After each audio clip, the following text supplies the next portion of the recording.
सत्ता की डोर हाथ में आते ही अच्छे अच्छों के सुर बदल जाते हैं, या यूं कहें कि लोग अपनी शक्तियों का गलत इस्तेमाल करने लगते हैं। आपकी स्क्रीन पर नजर आ रही ये तस्वीरें किसी फिल्म का या नाटक का सीन नहीं, बल्कि रियल लाइफ एक्शन स्टोरी है। आप तस्वीरों में साफ देख सकते हैं कैसे एक के बाद एक 15 लोग एक ऑफिस में फिल्मी स्टाइल में एंट्री लेते हैं और फिर वहां जो भी उनके हाथ लगता है उसकी पिटाई शुरू कर देते हैं और फिर दिन दहाड़े एक शख्स को किडनैपिंग करके ले जाते हैं। रोमांच और एक्शन से भरपूर ये सारा ड्रामा ऑफिस के सीसीटीवी में कैद हो जाता है। दरअसल ये पूरा मामला माया नगरी मुंबई से सामने आया है, जहां एक बड़े नेता के बेटे पर दबंगई करने का आरोप लगा है। महाराष्ट्र के मुख्यमंत्री एकनाथ शिंदे गुट के विधायक प्रकाश सुर्वे के बेटे राज सुर्वे के खिलाफ एक व्यापारी के अपहरण और उससे मारपीट का मामला दर्ज हुआ है। वनराई पुलिस ने एफआईआर में बंदूक की नोक पर एक म्यूजिक कंपनी के सीईओ का अपहरण करने के मामले में शिवसेना विधायक प्रकाश सुर्वे के बेटे राज सुर्वे और आदि शक्ति प्राइवेट लिमिटेड म्यूजिक कंपनी के मालिक मनोज मिश्रा सहित 10 से 15 लोगों को आरोपी बनाया गया है। मुंबई पुलिस ने जो एफआईआर दर्ज की है उसके अनुसार पहले शिकायतकर्ता को उसी के ऑफिस में पीटा गया, उसके बाद उसका अपहरण करके उसे विधायक के कार्यालय में ले जाया गया और फिर बंदूक की नोक पर उससे कुछ दस्तावेजों पर हस्ताक्षर कराए गए। स्थानीय पुलिस को जैसे ही मामले की खबर मिली तो एक्शन लेते हुए बिना वक्त गवाए मामले में हस्तक्षेप किया और शिकायतकर्ता को बचाने में सफलता हासिल की। पुलिस ने मामले में गंभीरता से संज्ञान लेते हुए अपहरण और हथियार अधिनियम के तहत विधायक के बेटे पर मामला भी दर्ज किया गया है। बताया जा रहा है कि ये पूरा मामला कंटेंट बनाने के लिए डिटेल लेटरल रखकर दिए 8 करोड़ रुपए कर्ज का है, जो आदि शक्ति फिल्म नाम के यूट्यूब चैनल का मालिक है। और इसी करार को रद्द करवाने के लिए मंत्री जी के बेटे ने खुद इतनी बड़ी वारदात को अंजाम दिया और पुलिस के हत्थे चढ़ गए। अब मंत्री जी के इस दबंग बेटे का क्या अंजाम होगा, ये तो आने वाला वक्त ही बताएगा। नमस्कार, शेष भारत में आपका स्वागत है। मैं हूं मुक्ता सिंह। सत्ता की डोर हाथ में आते ही अच्छे अच्छों के सुर बदल जाते हैं, या यूं कहें कि लोग अपनी शक्तियों का गलत इस्तेमाल करने लगते हैं। आपकी स्क्रीन पर नजर आ रही ये तस्वीरें किसी फिल्म का या नाटक का सीन नहीं है, बल्कि रियल लाइफ एक्शन स्टोरी है। आप तस्वीरों में साफ देख सकते हैं कि कैसे एक के बाद एक 15 लोग एक ऑफिस में फिल्मी स्टाइल में एंट्री लेते हैं और फिर वहां जो भी उनके हाथ लगता है उसकी पिटाई शुरू कर देते हैं और फिर दिन दहाड़े एक शख्स को किडनैप करके ले जाते हैं। रोमांच और एक्शन से भरपूर ये सारा ड्रामा ऑफिस के सीसीटीवी में कैद हो जाता है। दरअसल ये पूरा मामला माया नगरी मुंबई से सामने आया है, जहां एक बड़े नेता के बेटे पर दबंगई करने का आरोप लगा है। महाराष्ट्र के मुख्यमंत्री एकनाथ शिंदे गुट के विधायक प्रकाश सुर्वे के बेटे राज सुर्वे के खिलाफ एक व्यापारी के अपहरण और उससे मारपीट का मामला दर्ज हुआ है।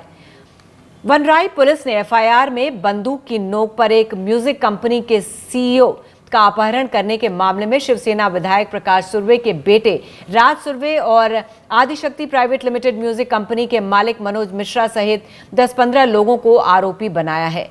मुंबई पुलिस ने जो एफआईआर दर्ज की है उसके अनुसार पहले शिकायतकर्ता को उसी के ऑफिस में पीटा गया, उसके बाद उसका अपहरण करके उसे विधायक के कार्यालय ले जाया गया और फिर बंदूक की नोक पर उससे कुछ दस्तावेजों पर हस्ताक्षर भी कराए गए। स्थानीय पुलिस को जैसे ही मामले की खबर मिली तो एक्शन लेते हुए बिना वक्त गंवाए मामले में हस्तक्षेप किया और शिकायतकर्ता को बचाने में सफलता हासिल की। पुलिस ने मामले को गंभीरता से लेते हुए अपहरण और हथियार अधिनियम के तहत विधायक के बेटे पर मामला भी दर्ज किया। बताया जा रहा है कि ये पूरा मामला कंटेंट बनाने के लिए डिटेल लेटरल रख कर दिए 8 करोड़ रुपए कर्ज का है, जो आदि शक्ति फिल्म्स नाम के यूट्यूब चैनल का मालिक है। और इसी करार को रद्द करवाने के लिए मंत्री जी के बेटे ने खुद इतनी बड़ी वारदात को अंजाम दिया और पुलिस के हत्थे चढ़ गए। अब मंत्री जी के इस दबंग बेटे का क्या अंजाम होता है, ये तो आने वाला वक्त ही बताएगा। इस पूरे मामले पर बातचीत करने के लिए हमारे साथ 2 मेहमान मौजूद हैं। सीनियर एडवोकेट और सामाजिक कार्यकर्ता आभा सिंह हमारे साथ जुड़ रही हैं और साथ ही सीनियर जर्नलिस्ट आबिद नकवी जी जुड़ रहे हैं, जो मुंबई की राजनीति पर जिनकी अच्छी पकड़ है। आप दोनों का बहुत बहुत स्वागत है। आबिद जी, क्या है ये पूरा मामला?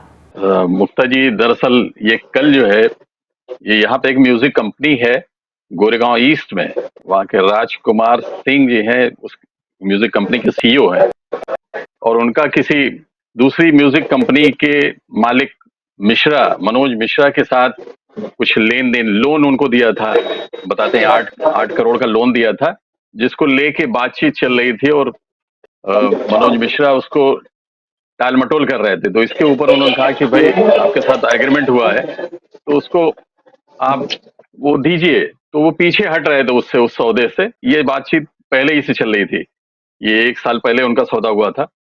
और उसके बाद फिर एंट्री कल जो हुई अचानक कि वहां पे प्रकाश सुर्वे जी जो वहां के एमएलए हैं शिवसेना शिंदे गुट के, वो आए, उनके उनके बेटे की एंट्री हुई।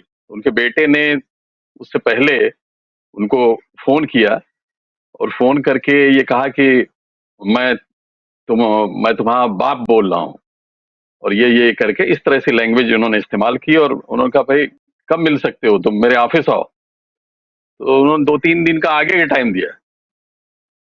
तो इसके ऊपर जैसे ही ये दिया तो इन्होंने फोन कट किया और ये लोग सारे लोग उनके ऑफिस में, जो उनके गोरेगांव ईस्ट में ऑफिस था उसके अंदर घुस गए। 10-15 लोग थे वो, और घुस के उसके बाद उनके साथ जबरदस्ती किया और फिर बंदूक की नोक के ऊपर उनको उठा के अपने साथ ले गए। उनके ऑफिस के स्टाफ के लोग देखते रहे, और साथ ही में बताते हैं कि 2 गाड़ियां थी, उसमें से एक गाड़ी में बिठा के फिर वो दहिसर में जो उनका ऑफिस है, प्रकाश सुर्वे जी विधायक हैं, तो वहां ले गए और ले जाके फिर उन्होंने वो पूरे जो सौदा था मनोज मिश्रा के साथ, जो दूसरी कंपनी के साथ, तो उन्होंने कहा कि ये सब खत्म करो। और जबकि उनका लोन था 8 करोड़ तो दिया था, तो उनका तो बंदा था और कुछ कंडीशंस थी कि इतने अंदर में, इस ड्यूरेशन में आप देंगे। तो यहाँ ये था देना लेना देना दूर की बात, उनका कोई सौदा हुआ ही नहीं। इस तरह से सिग्नेचर करवा लिया और वहां पे बंदूक की नोक के ऊपर, और वो कहिए पुलिस को इन लोगों ने इन्फॉर्म किया, पुलिस पीछा करती हुई आई। जब देखा उन लोगों ने पुलिस इस तरह से पीछा कर रही है, तो वो समझ गए कि मामला बहुत सीरियस होगा, तो छोड़ दिया उनको, लेकिन सिग्नेचर वगैरह ले चुके थे। तो इस ये तरह की कार्रवाई की बम्बई जा रही है जैसे आदिल जी। 5 लोगों पर, इस पे जो गोरेगांव की वनराई पुलिस स्टेशन है, उसने 5 लोगों के खिलाफ एफआईआर जो है, नामजद रिपोर्ट, उसमें किडनैपिंग का है और दूसरे हथियार दिखा के ले जाना, और उसके बाद जो है कुछ और सेक्शन लगाए गए हैं उनपे। 5 को तो नामजद किया है, लेकिन उसमें 10-15 लोग हैं, बाकी सबका देखा जा रहा है कि मतलब किसका क्या इन्वॉल्वमेंट किस तरह से था।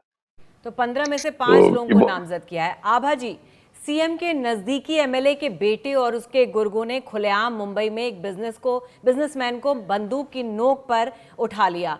क्या मुंबई का law and order completely collapse हो चुका है? देखिए, ये मुंबई के लिए कोई नई बात नहीं है। वहां पे तो अक्सर इस तरह से लोग जो है अपने पैसे निकालने की गुंडागर्दी करते हैं, किडनैपिंग करते हैं। शिवसेना का तो इतिहास रहा है, चाहे वो कोई की पार्टी रही हो या आज एकनाथ शिंदे की है, तो अल्टीमेटली शिवसेना, और उन्होंने गुंडागर्दी हमेशा की है।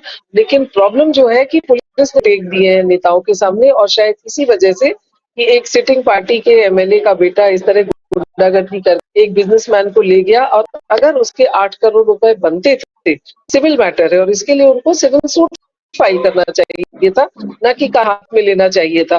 तो सिविल सूट को आपने क्रिमिनल एंगल देके उसको उठा लिया। इनके किडनैपिंग और एब्डक्शन, साथ ही साथ एक्सटॉर्शन 383 ऑफ द आईपीसी में धारा में एफआईआर लिखी जानी चाहिए। इनका अरेस्ट होना चाहिए, और अगर 5 लोग कर रहे हैं वो भी गलत है, क्योंकि जितने 15 लोग इन्वॉल्व है उन सब पे कार्रवाई होनी चाहिए। बट चूंकि ये एक डे की रूलिंग शिवसेना के एमएलए हैं, तो मुझे लगता है जिस तरह से मुंबई ने टेके हैं, कुछ होगा नहीं।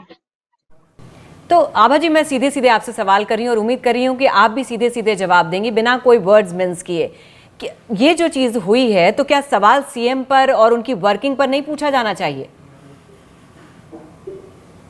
क्यों, आपको लगता नहीं है जिस तरह से पार्टी तोड़ी गई शिवसेना की और एमएलए को उठा के सूरत ले गए, एम्बुलेंस में लेके गए, फिर असम लेके गए, तो ये तो पुरानी कहावत हो गई है, जिसकी लाठी उसकी भैंस। बिल्कुल, एकनाथ शिंदे जी को मालूम है कि गुंडागर्दी करके वो पावर में आए हैं, और इसी वही देख के उनके एमएलए के लड़के भी यही कर रहे हैं। और ये कोई नई चीज नहीं है। वहां पे तो अक्सर बिजनेसमैन को किडनैप कर लिया जाता है, पैसे वसूल लिए जाते हैं। बिल्कुल, जाहिर सी बात है कि बिना पॉलिटिकल पेट्रोनेज के तो ये संभव ही नहीं है। जी बिल्कुल। जो पॉलिटिकल पेट्रोनेज नहीं, पुलिस के ऊपर जो है ना, पुलिस जो है मुंबई की, आप देखिए जो स्कॉटलैंड यार्ड कहलाती थी, अब मुझे एक डंपिंग यार्ड लगती है, क्योंकि पुलिस वालों ने अपनी सारी जो उनकी इंडिपेंडेंस थी, न्यूट्रलिटी थी, वो पॉलिटिशियंस के सामने गवा दी है। आबिद जी, तो क्या पॉलिटिकल लड़ाई जो है अब सड़कों पे लड़ी जा रही है? नहीं नहीं, बिल्कुल सही। वजह ये है कि अचानक जिस तरह से ये सब पूरा डेवलपमेंट हुआ, जिस तरह से पार्टी तोड़ी गई और जिस तरह से उसके बाद दूसरी पार्टी तोड़ी गई, तो अभी थोड़ा सा एक चीज है कि पहले थोड़ा बहुत डर जरूर था कि लोगों के बीच मैसेज गलत जाएगा, या लोग जो है इससे पता नहीं उस तरह हो सकता है नेगेटिव हमारी तस्वीर चली जाए।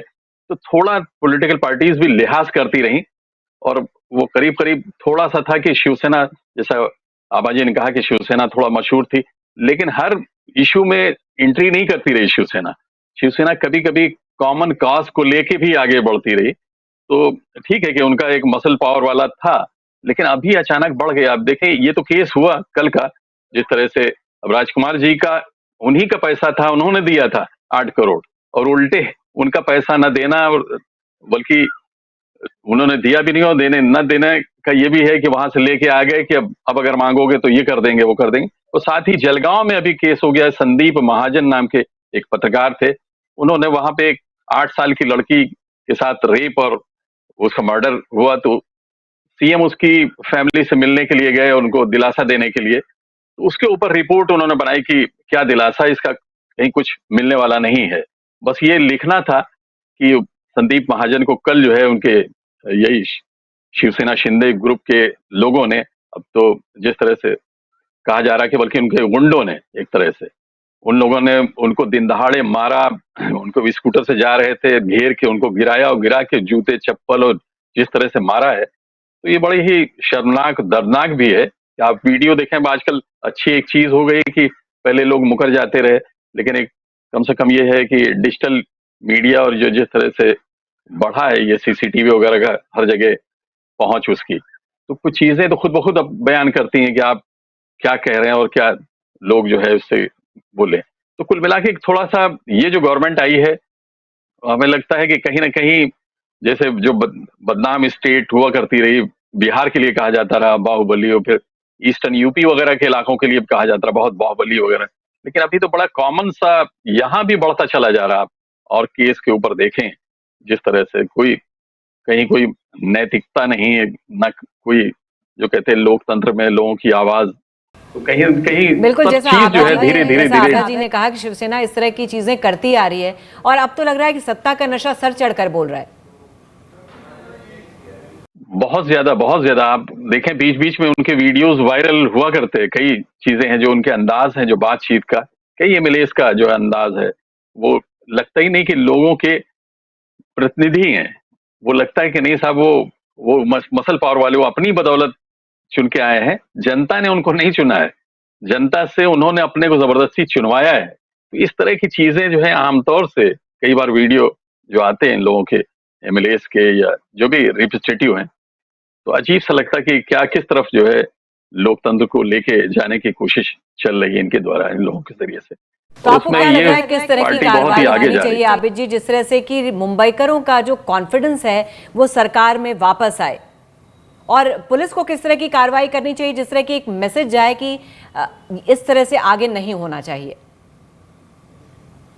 अब देखिए, इसमें एफआईआर तो ले लिए, एफआईआर लेने का क्या वो है, जब तक आप फौरन अरेस्ट करें, कार्रवाई करें, उनको हाजिर करें, कोर्ट में ले तो जाएं, आप बोल रहे हैं 15 में तो से कम सिर्फ से कम 5 कुछ लोगों तो का लगे। लिया है।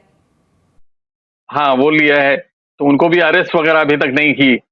तो अब इतना ज्यादा अगर करेंगे इस तरह से, और फिर जो है इसको ढील देते रहेंगे, फिर देखते रहेंगे, पता चला फिर वो इस तरह से ढील देने का के पीछे वजह यह है कि कहीं ना कहीं पुलिस जो है कोई ना कोई रास्ता उनको बचाने का निकालने की कोशिश में वो भी जुट जाती है कि नहीं, ये विधायक हैं, वो भी रूलिंग पार्टी के हैं, उसका उनके बेटे हैं, तो कहीं ना कहीं कोई रास्ता हम ही वही निकालेंगे। तो वो दोनों तरफ से ही लेते, बजाय ये कि लॉ एंड ऑर्डर को मेंटेन करना, लोगों के खिलाफ जो जिसने कानून तोड़ा है उसको सजा मिलनी चाहिए, किसी भी हालत में मिलनी चाहिए। तो उसके बजाय उल्टा हो जाता कि ये कुछ लोगों को संभालने के लिए इतना टाइम दे देते कि वहां से कुछ न कुछ ऐसी चीजें आ जाएं जो उनके लिए कहीं सपोर्ट मिले कि हाँ भाई वो खड़े हो गए, इन्होंने माफी मांग ली, उन्होंने ये कर दिया।